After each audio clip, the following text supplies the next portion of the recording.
Hey, it's Deano in Studio 95 here, getting ready for Christmas, but welcoming Levi Riggs. Hey man, thanks for having me. Thanks for coming by. All right, before we started this up, we got talking. You grew up on a dairy farm. That's right. Yeah, Windridge Dairy Farm in Indiana. Yep. All right, and you said, but you said you just sold the dairy farm. Yeah, well, we just kind of got out of milking actually. We had a big straight line windstorm come through. It threw the freestall barn up over the grain bins. Decided to take the insurance money. And so yeah, but 100 head of Jersey dairy cattle. So wow. Good stuff.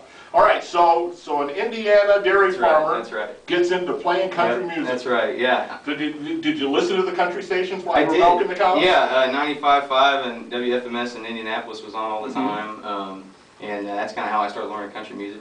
What were the acts that you heard that you went? I need to do yeah, Rebecca. Well, actually, Rebecca Lynn was Brian Weiss that came on, and John Michael Montgomery sold.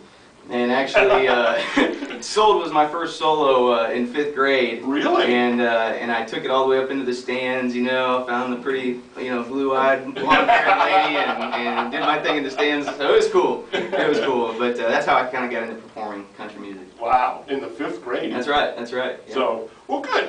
So then you told me you ended up in Amarillo, Minnesota, back in Indiana. Yep. And now now you've got your record, you're putting your album together, starting to go out and tour the radio stations. Yeah. Is this this has got to be an exciting time because it's finally that thing in 5th grade. That's right. You're starting to do it. Yeah, I realized early on I had talent, and I always was pursuing other things. You know, I was an athlete in high school, and then eventually went to Purdue University, got involved with the Purdue Glee Club, sang all over the world with that, and then started writing music. I was like, man, I saw Walk the Line, and I thought, man, I really want to do what those guys did back in the 50s. So I started writing my own music, and now it's come to life.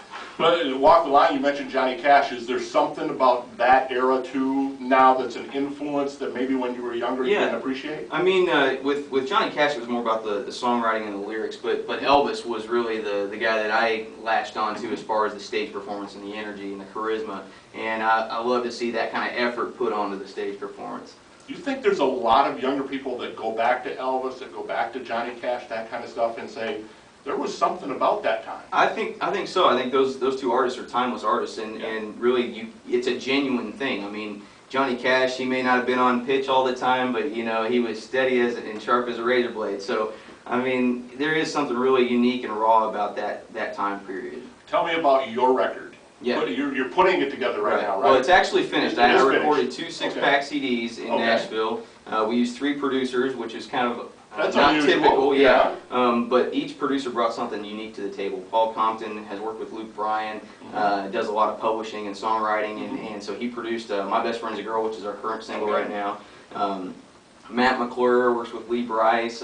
He worked on a song called There's Still a Place for That we're excited about. And Eddie Gore worked on Hillbilly Superstar, which is another song that I think could potentially be a single. But 3 great producers on this project. But I like the idea of it's not just one thing. You've got that varied interest in when people get your CDs, they get a little something different with each song. Yeah, and that's cool too because you know when you hear an artist, sometimes it all sounds the same. You know, and I want to have music when people come to my show. It's a variety type of show, but it's all within the same genre, so it mixes it up. I'm looking forward to it. Great. Levi Riggs came by to see us at Studio 95. Thanks.